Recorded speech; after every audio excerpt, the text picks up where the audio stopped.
Welcome to a new episode of TTG Conversations 5 Questions video series. I'm Karen Yu, Group Editor of TTG Asia Media. In this episode, we will look at the return of major business events to Asia.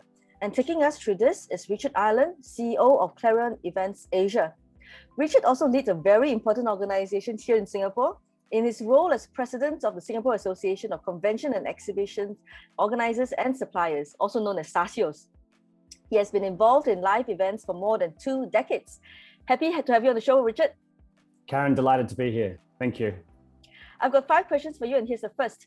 Business travel and events organizations have all reported a swifter than expected return of activity in recent months this year as more COVID restrictions are dismantled. How swift is that return really, and how does Asia compare to the level of MICE activity in Europe and the US? I think everything really started in March with when the government made not one, but 2 announcements. They made a 3rd announcement also in April, and that really gave a lot of confidence and a lot of stimulus for us as organisers, but also as communities to come together and organise our events that we've been planning for over 2 years. So when we got the green light, we moved quickly, and I'm really delighted to say the recovery is real.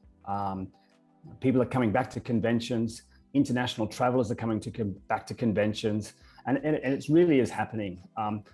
We have an event today in my capacity as Clarion Events, and we've had a great turnout, actually better than we expected. It's a launch event, which is even more exciting. We've actually had 40% international attendees, and that really suggests the recovery is real. Other parts of the world have recovered in different paces, but they've also recovered in a stop-start way, both in Europe and America. I think in this part of the world, we've recovered later, but our recovery, we're hoping, is going to be more consistent, and we're going to build over the next coming months. Good point there. Governments and MICE industry stakeholders have all adopted protocols to deal with life amid a pandemic. Now that we're moving into a COVID endemic state, which of these protocols are staying and are proving useful for general operations of events? Well, most of the protocols have been removed around capacity numbers and certainly certain non-mask activities. There are still that remain. I think the most important thing is there's a genuine appreciation of hygiene, and that's really important, not just for our Singapore attendees, for regional attendees. I think Singapore has to show and demonstrate a high level of hygiene. Our events are safe, and that all our customers and visitors feel good at our events. Some things are definitely going, but some things will remain.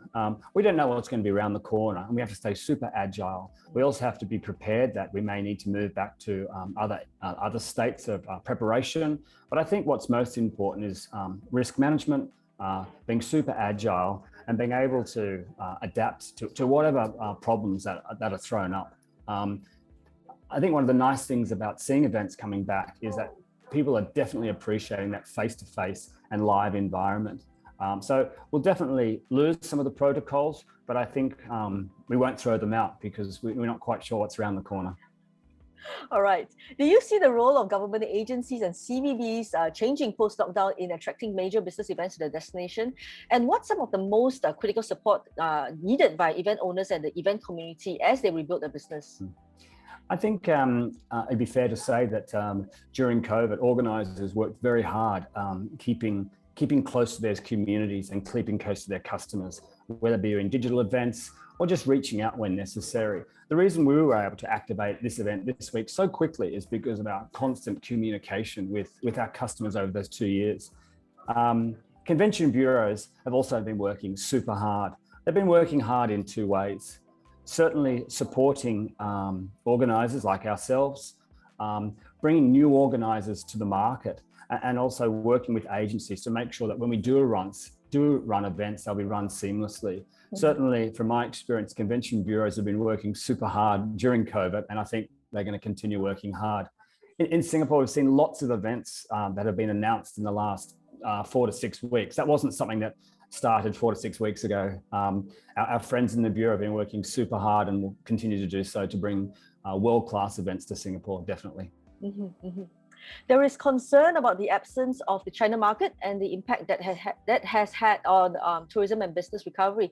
What are your thoughts on this?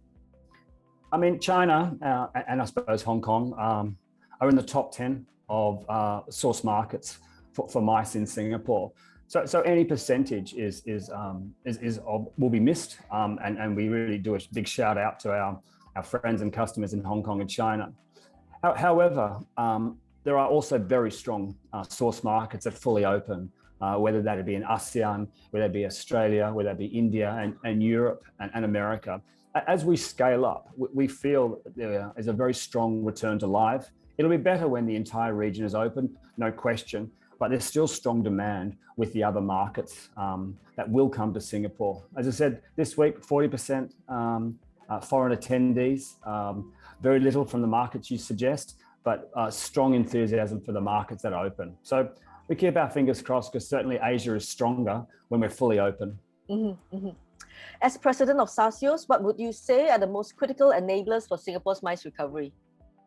I think we have to start with reopen and recover. We have to start a couple of shows and demonstrate to ourselves, but also to our customers, that live is back, it's safe, and it's great value with great experiences. Once we demonstrate that, it'll be full confidence, it'll be full steam ahead. So that's the very first part. Reopen, then recover.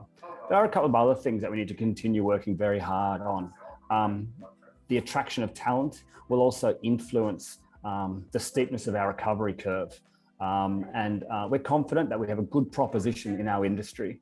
Our customers are pushing sustainability and requesting sustainability. So as an industry, we have no choice but to listen to our customers and provide sustainable events.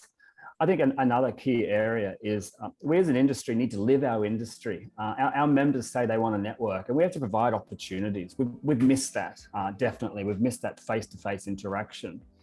And I think the last thing, we need to continue to be the voice of the industry, communicate with government, collaborate with government, whether it's here within Singapore, regionally and internationally. So we've got 5 key focuses, and we really look forward to working with our members and our stakeholders to have a good outcome. Thank you so much, Richard. And that's all the questions I have for you. Terrific. Thanks, Karen.